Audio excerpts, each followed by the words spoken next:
تیری عظمتوں سے ہوں بے خبر، یہ میری نظر کا قصور ہے۔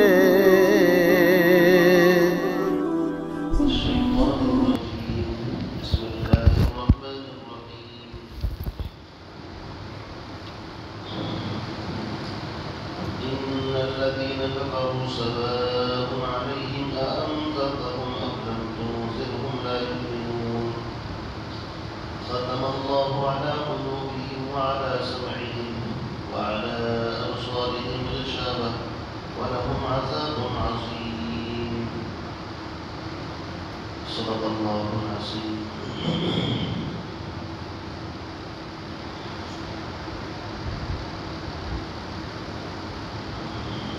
سورۃ البقرہ یہ مدنی سورت ہے اور اس کی ابتدائی 4 آیات میں اللہ رب العزت نے متقین اور ہدایت یافتہ لوگوں کا ذکر فرمایا ہے۔ جو لوگ متقی ہیں، گناہوں سے بچتے ہیں اور جن کے مقدر میں ہدایت کی سعادت ہے، ایسے لوگوں کا ذکر اللہ رب العزت نے 4 آیات میں فرمایا اور 5ویں آیت میں اولئک علی ھدی من ربہم واولئک ھم المفلحون کہہ کر کے ان کا رزلٹ، ان کا نتیجہ اللہ رب العزت نے بیان فرمایا ہے۔ تو پہلی 4 آیتوں میں متقی لوگوں کا ذکر فرمایا، ان کی 6 صفات اللہ نے بیان فرمائی۔ سب سے پہلی صفت الذین یؤمنون بالغیب، متقی لوگ وہ ہیں، صراط مستقیم پر وہ ہیں۔ الذین یؤمنون بالغیب، سب سے پہلی چیز ان کے اندر ایمان بالغیب ہو، یعنی بن دیکھی چیزوں پر ایمان رکھیں۔ مثال کے طور پہ ہم نے اللہ کے نبی کو نہیں دیکھا، فرشتوں کو نہیں دیکھا، آخرت کی جتنی باتیں حضور نے بتائی ہیں کسی کو نہیں دیکھا، لیکن ہم نبی علیہ السلام کے اعتماد پر ساری چیزوں کو مانتے ہیں، قبول کرتے ہیں اور ہمیں چڑھتے سورج سے بھی زیادہ ان کا یقین ہے۔ تو اس کا نام کیا ہے؟ ایمان۔ تو پہلی صفت الذین یؤمنون بالغیب۔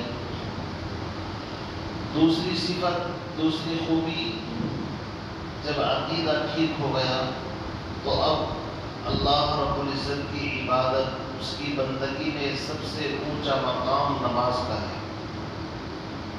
تو فرمایا وَيُقِيمُونَ الصَّلَاةَ، متقی لوگ وہ ہیں جو نمازوں کی پابندی، ان کا اہتمام، نماز قائم کرتے ہیں۔ اور تیسری صفت وَمِمَّا رَزَقْنَاهُمْ يُنْفِقُونَ، جو رزق اللہ نے ان کو دے رکھا ہے، اس میں اشارہ اس طرف ہے کہ یہ رزق تمہارا اپنا کوئی ذاتی کمال نہیں ہے، کوئی سوچے کہ میں بڑی محنت کر کے مال و دولت اکٹھا کیا ہے، میں کیوں خرچ کروں۔ اللہ نے فرمایا وَمِمَّا رَزَقْنَاهُمْ، یہ رزق ہم نے دیا ہے، جو رزق اللہ نے ان کو دیا ہے اس میں سے مخلوق خدا پر خرچ کرتے ہیں، یعنی حقوق اللہ اور حقوق العباد، اللہ کی مخلوق کے ساتھ شفقت کا معاملہ کرتے ہیں۔ اور چوتھی صفت متقی لوگوں کی یہ ہے والذین یؤمنون بما انزل الیک، اے محبوب جو قرآن، جو سنت، جو حدیث یا جو دین ہم نے آپ پر اتارا ہے وہ لوگ اس پر بھی ایمان رکھتے ہیں۔ وما انزل من قبلک، اور 5ویں چیز، آپ سے پہلی جتنی آسمانی کتابیں آئی ہیں، چاہے تورات ہو، انجیل ہو، زبور ہو، صحف ابراہیم ہو، موسیٰ علیہ السلام کے صحیفے ہوں، شیس اور ادریس علیہ السلام کے صحیفے ہوں، ان تمام آسمانی کتابوں پر بھی ایمان رکھیں۔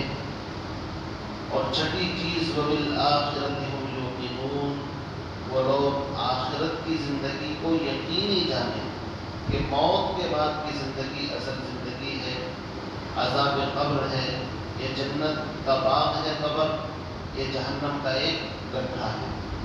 حدیث کے اندر فرمایا الموت جسر یوصل الحبیب الی الحبیب، موت ایک پل ہے، برج کی طرح ہے، اس سے گزر کر کے انسان اپنے پروردگار کے پاس پہنچتا ہے۔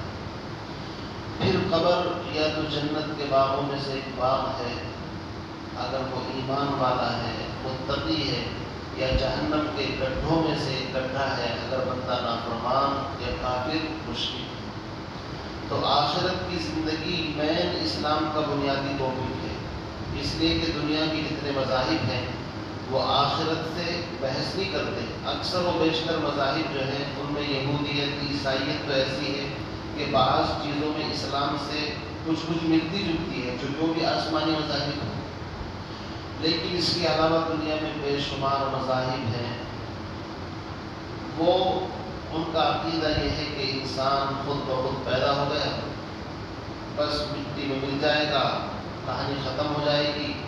بعض مذاہب کا عقیدہ یہ ہے ماننے والوں کا کہ انسان کو اسی دنیا کے اندر سزا مل جاتی ہے، اس کی موت آتی ہے، اچھے کرم کیے ہوتے ہیں تو اچھی شکل کے اندر واپس آ جاتا ہے، برے اعمال کرتا ہے تو بری شکل میں، یعنی کتے بلی وغیرہ کی شکل میں آ جاتا ہے، جس کو آواگمن بولتے ہیں۔ جیسے ہمارے ہندو بھائی برادران وطن، ان کا عقیدہ یہی ہے کہ انسان اچھے کام کرتا ہے تو اچھی شکل اس کو مل جاتی ہے دوسری مرتبہ، چونکہ وہ کئی جنم مانتے ہیں، جنم کہتے ہیں کہ بھئی اس جنم میں خدا ہے، اس جنم میں خدا ہے۔ اسلام نے ان تمام چیزوں کی بالکل جڑ کاٹ کر کے رکھ دی، فرمایا وَبِالْآخِرَةِ هُمْ يُوقِنُونَ، آخرت کی زندگی کا ایسا ہی یقین رکھے جیسے انسان آنکھوں سے دیکھ کر کے اس زندگی کا یقین کرتا ہے، جن کے اندر یہ 6 خوبیاں ہوں گی، 6 صفات ہوں گی۔ فرمایا اولئک علی ھدی من ربہم، ان لوگوں کا انعام اللہ کی طرف سے یہ ہے، یہی لوگ ہدایت یافتہ ہیں، یہی لوگ ہدایت پر ہیں۔ وَأُولَئِكَ هُمُ الْمُفْلِحُونَ، اور جن لوگوں کی زندگی میں یہ 6 خوبیاں ہوں گی، فرمایا وَأُولَئِكَ هُمُ الْمُفْلِحُونَ، یہی لوگ پورے کامیاب ہیں۔ فلاح کہتے ہیں ایسی کامیابی کو جو دنیا کے اندر بھی ہو اور آخرت کے اندر بھی ہو، اس لیے کہ عربی زبان جو ہے بڑی نازک ہے اور فلاح کے بے شمار معنی آئے ہیں، لیکن سب سے بہتر معنی ہے تفوزون فی الدنیا والآخرہ، دنیا اور آخرت دونوں کی بھلائی جس کو مل جائے تو سمجھو بندہ فلاح پا گیا، کامیابی اس کو مل گئی۔ یہاں 5 آیات میں سورہ بقرہ کی سب سے پہلے اللہ رب العزت نے مؤمنین، متقین، ہدایت یافتہ لوگوں کا ذکر فرمایا۔ آگے 15 آیات میں، پہلی 2 آیاتوں میں کفار، مشرکین، ازلی جن کے مقدر میں ہدایت نہیں تھی ان کا ذکر ہے، پھر آگے منافقین کا ذکر ہے۔ یاد رکھیے قرآن پاک نے جو بندوں کی تقسیم کی ہے اور مذہب اسلام کے اندر جو تقسیم ہے وہ صرف ایک ہی تقسیم ہے،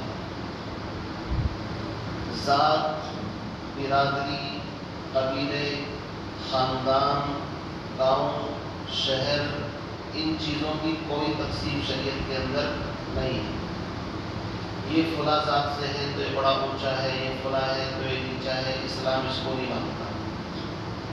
حضرت ابو بکر صدیق رضی اللہ تعالیٰ عنہ جو خالص قریشی ہیں، حضور کے خاندان سے ہیں، سید ہیں، اونچا مقام ہے، جتنا مقام اسلام کی نظر میں ان کا ہے اتنا ہی مقام حضرت بلال حبشی رضی اللہ تعالیٰ عنہ کا بھی ہے، جو حبشے سے چل کر کے آئے ہیں، رنگ بھی کالا ہے، ہونٹ بھی موٹے ہیں، دانت بھی لمبے ہیں۔ حضرت سہیل کا بھی وہی مقام ہے جو روم سے چل کر کے آئے ہیں۔ حضرت سلمان فارسی رضی اللہ تعالیٰ کا بھی وہی مقام ہے، کیونکہ اسلام کلمے کی بنیاد پر کہ جب انسان کہتا ہے لا الہ الا اللہ محمد الرسول اللہ، تو اس کلمے کی بدولت ساری زنجیریں کٹ کر کے ایک ہی پلیٹ فارم پر سب کے سب آ جاتے ہیں ایک ہی صف میں کھڑے ہو گئے محمود و ایاز، نہ کوئی بندہ رہا نہ کوئی بندہ نماز۔ اسلام ایک ہی لڑی کے اندر سب کو پرو دیتا ہے۔ اب آپ نماز پڑھنے کے لیے آئے ہیں تو پہلی صف کے اندر چاہے کوئی غریب آ کر کے بیٹھ جائے، چاہے امیر، چاہے کوئی کالا ہو، چاہے گورا، کوئی کسی کو تو نہیں اٹھاتا۔ کیوں؟ اس لیے کہ اسلام وحدت کی بات کرتا ہے، ایک ہی پلیٹ فارم پر سب کو اکٹھا کرتا ہے۔ اس کی نظر کے اندر صرف یہ ہے کہ ایمان والا ہونا چاہیے، باقی جس کی زندگی کے اندر جتنا تقویٰ ہوگا، چاہے وہ کسی بھی قبیلے خاندان سے تعلق رکھے، اس کا مقام اونچا ہوگا۔ اور ایک آدمی خاندانی اعتبار سے بڑا اونچا ہے، حسب نسب بڑا اعلیٰ ہے، لیکن زندگی کے اندر ایمان نہیں، اعمال صالحہ نہیں، تو ابو لہب جو تھا یہ حضور کا سگا چچا ہے۔ ابو لہب خاندان کتنا اونچا ہے؟ نبی کے خاندان سے اونچا خاندان ہو سکتا ہے کسی؟ اور خاندانی اعتبار سے بڑا اونچا، مالداری میں کوئی کمی نہیں، اسی کے ساتھ ساتھ حسن و جوانی میں کوئی کمی نہیں، حسین اتنا تھا کہ اس کے چہرے سے آگ کی طرح شعاعیں، جس طرح آگ گرم ہوتی ہے نا بالکل ایک دم، اس طرح چہرہ اس کا بالکل سرخ رہتا تھا، لیکن اس کے باوجود خاندان اونچا، قبیلہ اونچا، مالداری ہے، سب کچھ ہے، بلکہ اس سے بھی آگے مکے کا رہنے والا ہے۔ ہم تو ترستے ہیں کہ مکے کے اندر کسی طرح ان گلیوں کے اندر ہمارے قدم بڑھ جائیں۔ وہ تو 24 گھنٹے مکے کے اندر رہتا تھا، خانہ کعبہ کو بھی دیکھتا تھا، لیکن اس کے باوجود ایمان، اعمال صالحہ زندگی کے اندر نہیں تھا، تو حبشے کے بلال کے پیر کے ناخن کے برابر بھی اس کا مقام نہیں اسلام کے۔ تو میرے عزیز یاد رکھو، اسلام جو بات کرتا ہے وہ وحدت کی بات کرتا ہے، ایک اب ایک رب، رب بھی سب کا ایک ہے، سارے جہان کا پالنہار کون ہے؟ ایک۔ اور اب باپ بھی سب کا ایک ہے کہ آدم علیہ السلام، ساری انسانیت کے باپ کون ہیں؟ آدم علیہ السلام۔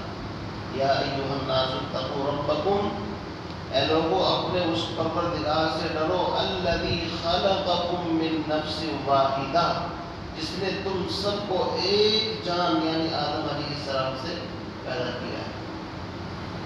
تو قرآن کی نظر کے اندر یہ نہیں ہے کہ یہ شہر کا رہنے والا ہے، یہ گاؤں کا رہنے والا ہے، تو شہر والے کو فضیلت ہے، بھائی گاؤں والے کو بیچارے کو کوئی فضیلت نہیں۔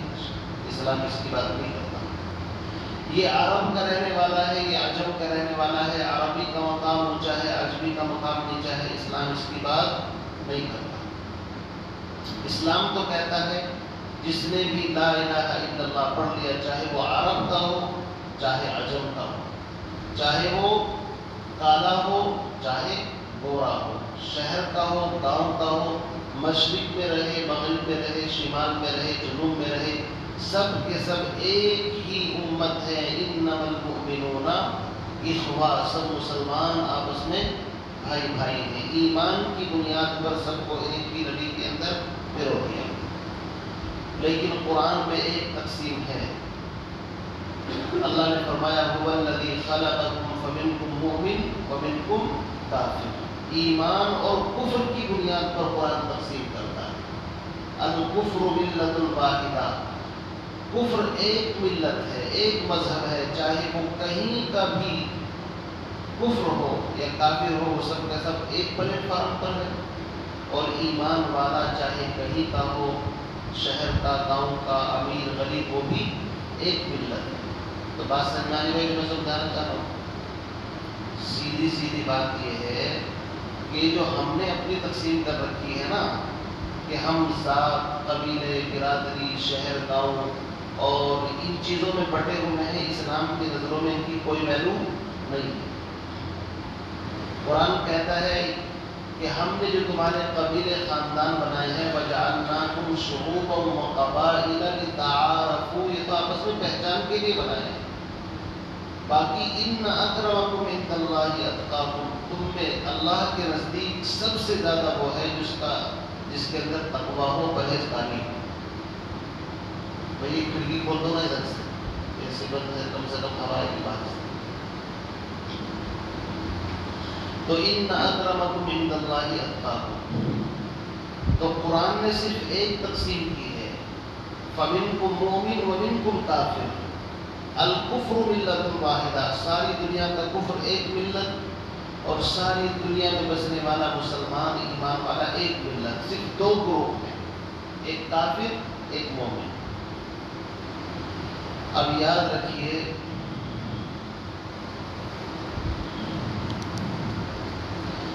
جب یہ دو تقسیم آپ کی سمجھ میں آ گئی تو اب اس سے پتہ یہ چلا کہ جو ایمان والے ہیں وہ ایک الگ جماعت ہے. ان کا ذکر تو 5 آیتوں میں اللہ نے کر ہی دی، سب سے پہلے تو انہیں کا ذکر فرمایا. اب جو دوسری جماعت ہے ایمان والوں کے اپوزٹ، اب اللہ رب العزت نے یہاں سے ان کا ذکر شروع فرمایا ہے. تو قرآن کی دو ہی تقسیم ہے. جب قرآن آپ پڑھتے جائیں گے یا تو ایمان والوں کا ذکر کرے گا، ایمان والوں کی پھر قسمیں ہیں، اس میں بعض کا ایمان بہت ہائی لیول کا ہے جس کو متقی قرآن کہتا ہے، بعض صرف ایمان والا ہے. اسی طرح کافروں کے اندر بھی سب کافر ایک جیسے نہیں ہیں، اس میں بھی اوپر نیچے ہیں. بعض وہ ہیں جو ازلی ابدی، جن کے مقدر میں شروع سے بات لکھ دی گئی کہ یہ ایمان لانے والے نہیں ہیں، جیسے ابو جہل، ابو لہب، امیہ ابن خلف اور دیگر لوگ اس طرح کے. اور بعض وہ تھے کہ جو بظاہر اگرچہ کافر تھے، مشرک تھے، لیکن حضور اکرم صلی اللہ علیہ وسلم نے ایمان ان کے اوپر پیش کیا اور مسلمان ہو گئے. تو مکے کے اندر تو سب مشرک کافر ہی تھے، لیکن جتنے بھی ایمان لائے ہیں سب صحابہ. مکے کے اندر یا مدینہ کے اندر یہ وہ لوگ تھے جو پہلے بت پرستی یا کفر شرک کے اندر تھے، لیکن پھر ایمان لے آئے، مسلمان بن گئے. تو یہاں سے اللہ رب العزت نے ان الذین کفروا سے انہی لوگوں کا ذکر فرمایا ہے جو دوسری قسم کے لوگ. سب سے پہلے فرمایا ان الذین کفروا، بے شک وہ لوگ جنہوں نے کفر کیا. کافر کس کو کہتے ہیں؟ یہ بڑا سخت سا لفظ محسوس ہوتا ہے بعض مرتبہ. اگر کسی غیر مسلم کو کافر کہتے تو لڑنے لڑنے کا پکا ہو جائے گا کہ بھائی بہت سخت لفظ میرے بارے میں استعمال کر دیا. حالانکہ اس کے معنی کو سمجھنا چاہیے. کفر کے ویسے تو بہت سارے معنی آتے ہیں، یاد رکھیے، لیکن کفر دو چیزوں کے مقابلے میں آتا ہے. کبھی تو شکر کے مقابلے میں کفر آتا ہے، جیسے کہ قرآن کے اندر فرمایا لَإِن شَكَرْتُمْ لَأَزِيدَنَّكُمْ وَلَإِن كَفَرْتُمْ إِنَّ عَذَابِي لَشَدِيدٌ. تو شکر کے مقابلے میں کفر آیا ہے کہ تم شکر کرو گے میں زیادہ دوں گا، اور کفر کرو گے، کفر کا مطلب ناشکری، شکر کا مطلب، شکر کا اپوزٹ کیا ہے؟ ناشکری. تو وہاں کفر کا مطلب کافر نہیں ہے بلکہ وَلَئِن كَفَرْتُمْ، اگر تم ناشکری کرو گے ان عذابی لشدید، تو میرا عذاب بڑا سخت. تو کبھی تو کفر شکر کے مقابلے میں آتا ہے، یعنی شکر کہتے ہیں کسی چیز کی قدردانی کرنا، اس کو شکر کہتے ہیں، اور کسی چیز کی ناقدری کرنا اس کو کفر کہتے ہیں. ناقدری کے معنی کیا ہے؟ کفر. جیسے کہ قرآن کی میں نے آیت آپ کو بتائی کہ لَإِن شَكَرْتُمْ، اگر تم قدردانی کرو گے تو زیادہ دوں گا، وَلَإِن كَفَرْتُمْ، ناقدری کرو گے، ناشکری کرو گے تو میرا عذاب بڑا سخت ہے. تو کبھی تو کفر شکر کے مقابلے میں آتا ہے. اب کفر کے معنی ہوں گے ناشکری، جب شکر کے مقابلے میں آئے گا. اور کبھی کفر کے معنی آتے ہیں چھپانا، کسی چیز کو چھپانا، ڈھانپنا. کافر بھی چونکہ اللہ کی توحید، رسالت، آخرت، جو صحیح عقیدہ ہے اس کو چھپاتا ہے، اس لیے اس کو کافر کہتے ہیں. تو کفر کے اصل معنی کیا ہے؟ چھپانا. یاد رہے گا آپ کو اس کا معنی. کفر کے معنی کیا ہے؟ چھپانا. اسی لیے عربی زبان کے اندر رات کو بھی کافر کہتے ہیں، چونکہ رات جب آتی ہے تو یہ ساری چیزوں پر پردہ ڈال دیتی ہے، سب چیزوں کو چھپا لیتی ہے۔ تو میں نے بتایا نا کہ کفر کے بہت سارے معنی آتے ہیں، اصل معنی ہے اس کے چھپانا، یاد رکھیے کفر کے معنی۔ اسی طرح ایک کاشتکار ہوتا ہے جو زمین کے اندر دانہ ڈالتا ہے، اس کو بھی قرآن کے مطلب عربی زبان کے اندر کافر کہا گیا ہے، چونکہ وہ بھی بیج کو مٹی کی تہ کے اندر چھپا دیتا ہے، اس لیے بعض موقع پر اس کو بھی کافر کہا ہے۔ بے شمار معنی آتے ہیں کفر کے۔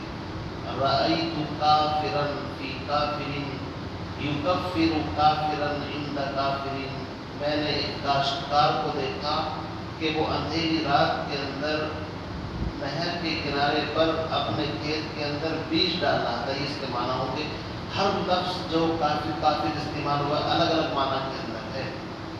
تو ان الذین کفروا کا مطلب یہ ہے وہ لوگ جنہوں نے اپنے صحیح اور سچے عقیدے کو چھپایا۔ سچا عقیدہ کیا تھا؟ لا الہ الا اللہ محمد رسول اللہ، اس کو تو چھپا لیا اور 33 کروڑ دیوی دیوتاؤں کی پوجا کے اوپر لگ گئے۔ تو فرمایا سواء علیہم، ایسے لوگوں کے حق میں برابر ہے، انذرتہم، اے پیغمبر آپ ان کو ڈرائیں، ام لم تنذرہم، یا ان کو نہ ڈرائیں، لا یؤمنون، تو ہرگز ایمان لانے والے نہیں۔ اس کی تشریح کر انشاءاللہ باقی آپ کے سامنے کریں گے کہ انذار تین طریقے سے قرآن بات کرتا ہے، یا تو دلیل سے بات کرتا ہے، دلائل کے ساتھ بات کرے گا کہ قرآن چل کر کے آسمان میں غور نہیں کرتے، زمین میں غور نہیں کرتے، کس نے بنایا، یہ دلیل ہے۔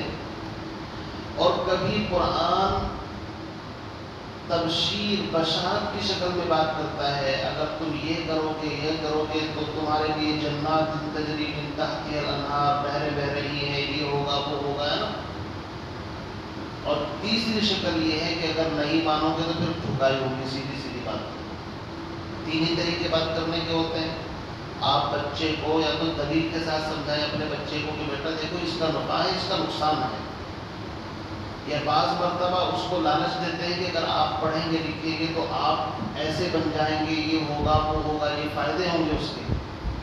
اور اگر نہ وہ دلیل سے مانے اور نہ لالچ سے مانے تو پھر ٹھکائی بھی کرتے نہیں کہ اگر نہیں کرو گے تو پھر ایسا بھی ہوگا۔ تو قرآن پاک میں یہ تینوں طریقے اختیار کیے ہیں، اسی لیے نبیوں کو نذیر بھی کہا جاتا ہے، بشیر بھی کہا جاتا ہے۔ بشیر مانے بشارت دینے والا اور نذیر مانے ڈرانے والا۔ لیکن ڈرانا ایسا نہیں جیسے سانپ بچھو کو ڈراتے ہیں، بلکہ جس ڈرانے میں شفقت ہو، جیسے ماں باپ اپنی اولاد کو ڈراتے ہیں لیکن محبت ہوتی ہے ڈرانے کے اندر، استاد اپنے شاگرد کو ڈراتا ہے لیکن شفقت ہوتی ہے، اس کو نذیر کہتے ہیں۔ تو بہرحال کل انشاءاللہ باقی اس کی ڈیٹیل تفصیل آپ کے سامنے آئے گی۔ کفر کے معنی میں نے آپ کو بتا دیے، کبھی شکر کے مقابلے میں کفر آتا ہے تو ناشکری مراد ہوگی، اور کبھی عموماً کفر اس کے معنی آتے ہیں چھپانا، ڈھانپنا۔ تو چونکہ کافر بھی صحیح عقیدے کو چھپاتا ہے اس لیے اس کو کافر کہتے ہیں۔ باقی یہ کوئی ایسا سخت لفظ نہیں ہے کہ اس کو سن کر کے انسان لگے گا مجھے کوئی گالی دے دی، بہت سی مرتبہ ایسا محسوس ہوتا ہے انسان کو۔ سبحان اللہ، سبحان اللہ،